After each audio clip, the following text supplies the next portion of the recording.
I met the most amazing woman named Lacy, and her story is going to blow you away. She found herself lost, addicted, and pregnant with a child. She felt like her life had broken into a million little pieces, and no matter how hard she tried, she couldn't put the pieces back together. Have you ever felt that way?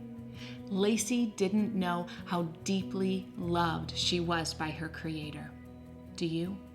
Do you know that you have a Father in heaven that wants to wipe away every one of your tears, that He has a plan and a purpose for your life, that He knew you before He even formed you in your mother's womb, and there is nothing you can do or have done that could separate you from that love?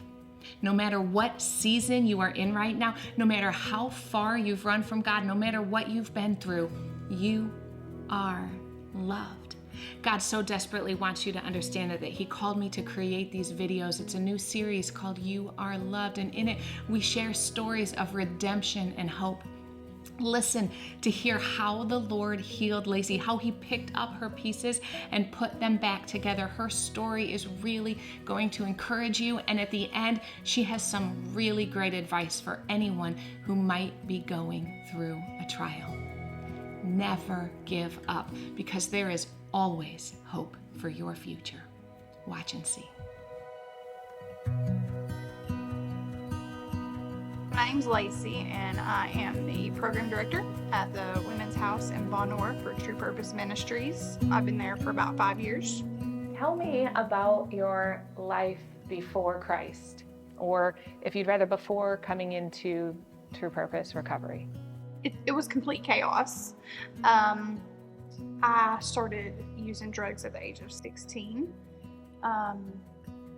Very quickly, the word says that sin is fun for a season, and it was for a season until I woke up one morning and couldn't operate without drugs. I found myself in and out of jail. I burned every single bridge that I had.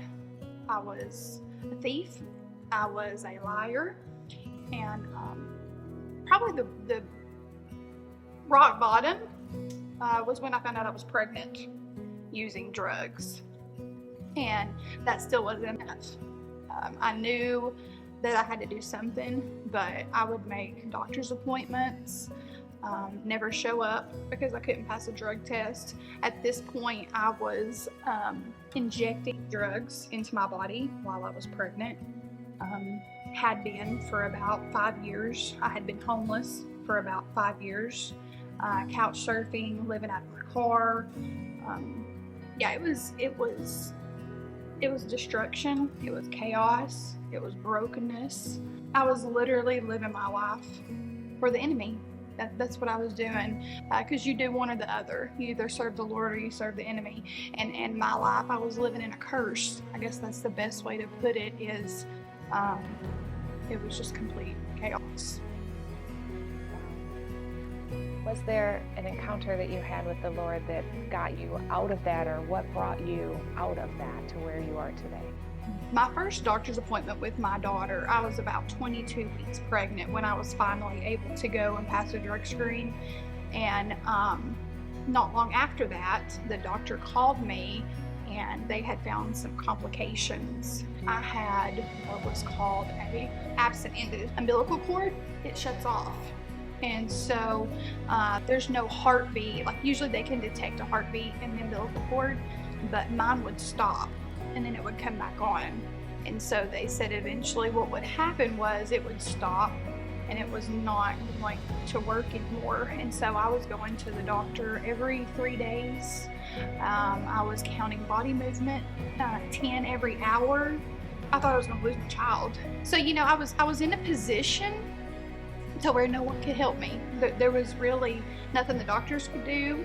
I didn't know much, but what I did know is that the Lord could heal me, because that's what people had told me. And so I got in my word and I laid hands on myself and I prayed to the Lord to heal my body, to heal my daughter.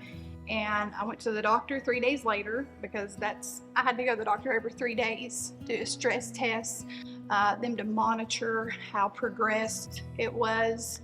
And I went in and the nurse went out and come back with a doctor, and that doctor pretty much told me, I'm not really sure what's happened, but we think your body's healed itself.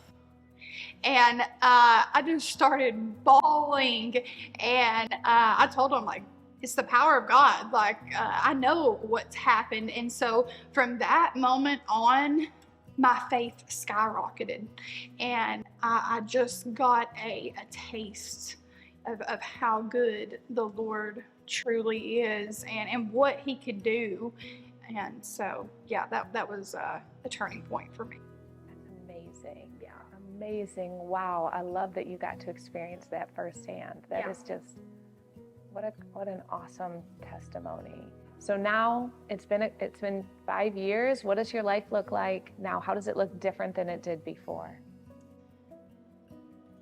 I'm made whole.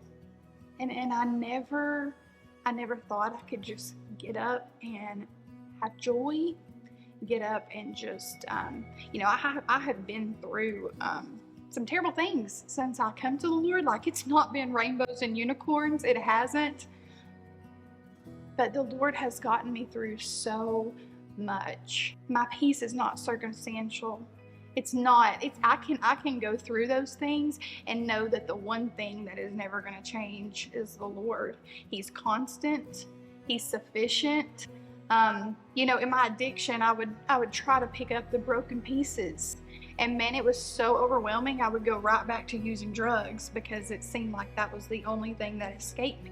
I was able to escape from that. But now it's like there's just a wholeness, mentally, physically, emotionally, spiritually.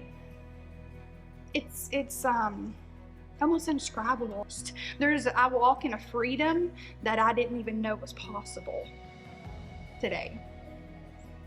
Amazing. I love it. I love how God gives his peace that surpasses all understanding. And just when you said you have complete peace in those situations, knowing that he is in control, that's just awesome. I love it. Yeah. I love your story. I think a lot of people don't know that they have this God who loves them, who wants to draw them in, who wants to use them because they're in a place of brokenness like where you were just a few years ago.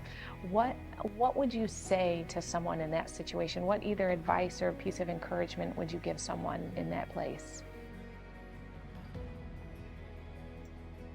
There's nothing the Lord can't do. A lot of people think that you have to get it together and then the Lord will accept you. He'll meet you right where you're at. It doesn't matter what you've done. It doesn't matter what you're currently doing. There is absolutely nothing that is impossible for him. There's no brokenness that he can't heal. A lot of people have past trauma and past hurt, and the reason that they cannot get away from drugs and alcohol is because they have not let the Lord come in and heal those things. You're going to have to get uncomfortable. Doing the same thing over and over again is the definition of insanity. And people on drugs and alcohol, that's what they want to do. It's hard to get out of that cycle because it's comfortable. Even being homeless, even having nothing, you're going to have to get uncomfortable. You're going to have to try something different. You're going to have to reach out for help. Find someone that you can talk to or lean to that's going to steer you in the right direction, because the people you surround yourself with are super important. We know that God is love, and sometimes in this world we get a messed up idea of what love should look like and what love looks like. How does love look differently today than it did in the past? It's not circumstantial. Used to, I loved you because of what you could give me. Or people love me because of what I could give them. But it's like once you encounter the Father's love, that love supersedes anything that you've ever known, even to a parent's love. That is unconditional, but the Father's love is so much more. I can love you and not love what you do. Amen. Yeah. That's awesome. Is there anything else that you wanted to say or that you wanted to tell us or that you thought was important that I didn't ask about that you wanted to share? There's always hope. there is a will and there's a way, and that way is Jesus Christ. And he is the restorer, he is the healer, he is the comforter, and whatever you need him to be, he will be that for you.